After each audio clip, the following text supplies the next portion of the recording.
Thanks for joining me. We're going to make some DIY soap today, and this is a stripy soap and it's orange. So I hope you enjoy, and do let me know in the comments how you found making this yourself as well, and any top tips you may have.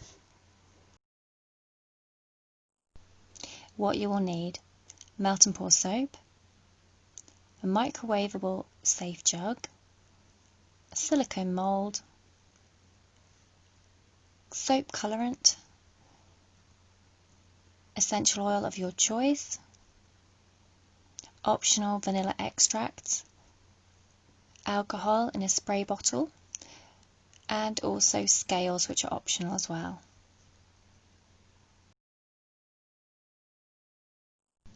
For step 1, we're going to need a microwavable safe jug or bowl, as well as our melt and pour soap. Here you can see I've actually cut mine up into cubes just because it helps with the melting process, and it also helps when you want to weigh out the right amount. With the moulds I'm using, each soap bar is approximately 100 grams, so I can approximate how much soap I'm going to need to begin with. So don't worry about this, because you can always reuse any extra for other projects later on.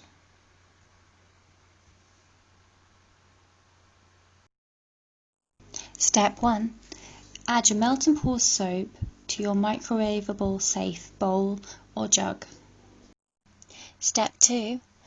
So once you've got all your melt and pour soap in your microwavable jug or bowl, you're going to put this into your microwave, and I would recommend heating this on 30-second intervals and stirring at each 30 seconds.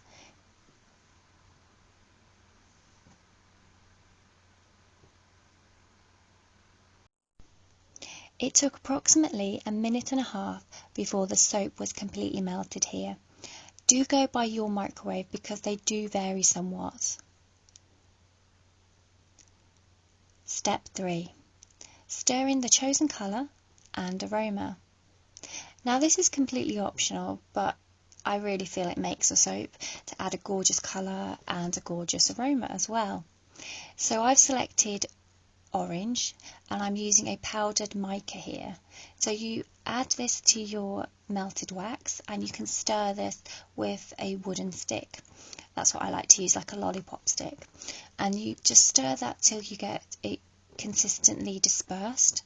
And the good thing about this is as well that while you're stirring in the colour, it allows the soap to slightly cool, so that when you add your aroma, that's more effective.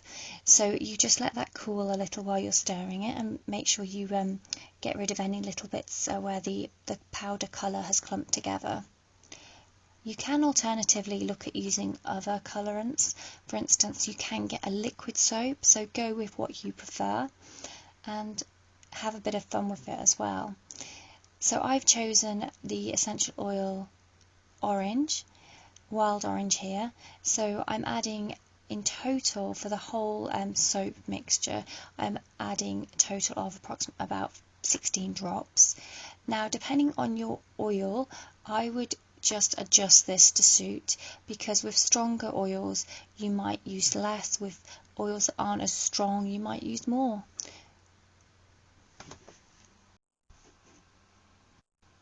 Step 4. Pour into the mould. So we're going to take our melt and pour soap and pour this into the silicone mould now.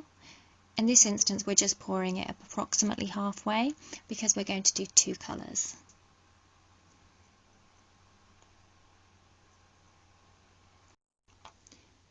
To help stop bubbles on the top of your soap, or in this instance between the layers, if you spray on some alcohol just to help the bubbles disperse. Step 5. Let the mixture cool, and you can do this in several ways.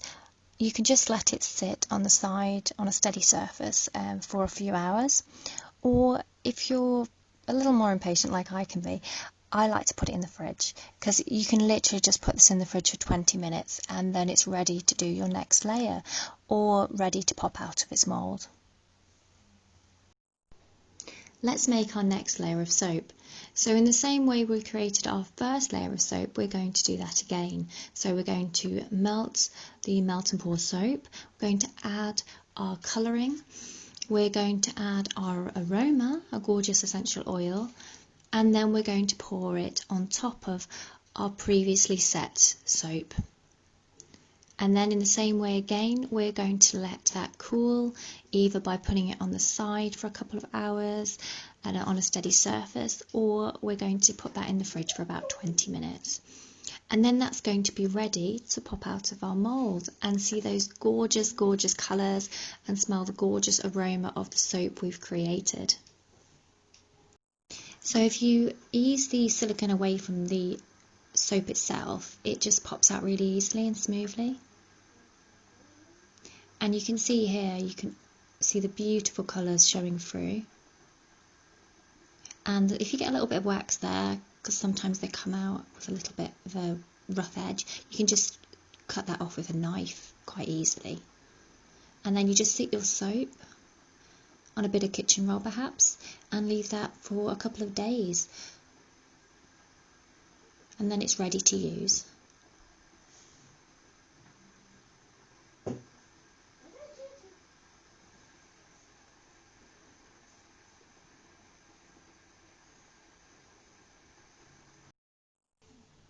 So some top tips, I would recommend really knowing the approximate size of your soap that you're making with your moulds. So in this instance, for example, I'm making 100-gram soaps, and there's 2 of those, so that equals 200 grams. So for each of my layers, I would melt 100 grams of melt and pour soap, or just slightly over, because I do like to be, have a tiny bit extra.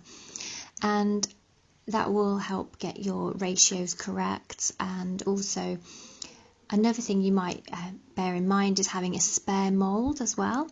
So if you have any excess melt and pour soap, you can literally just pour it into that mould, let that set, and then you can reuse that. Melt and pour soap does set pretty quickly, so it's a really good idea to have your aroma, your colorants, and your stirring stick right to hand, so you can make sure that that's done very quickly, so that you can get on with pouring those beautiful soaps. The alcohol spray is a really good thing to have, because that means that you're helping the bubbles be released from your soap, so you get a smoother surface and a more professional look to your soap. When you do get a little bit of a bumpy edge when your soap pops out, that's no trouble. All you would do in that instance is you would get a knife and you would literally trim that neatly. I hope you've enjoyed this little DIY tutorial, and I'm going to share with you some alternative aromas you might want to try and other options.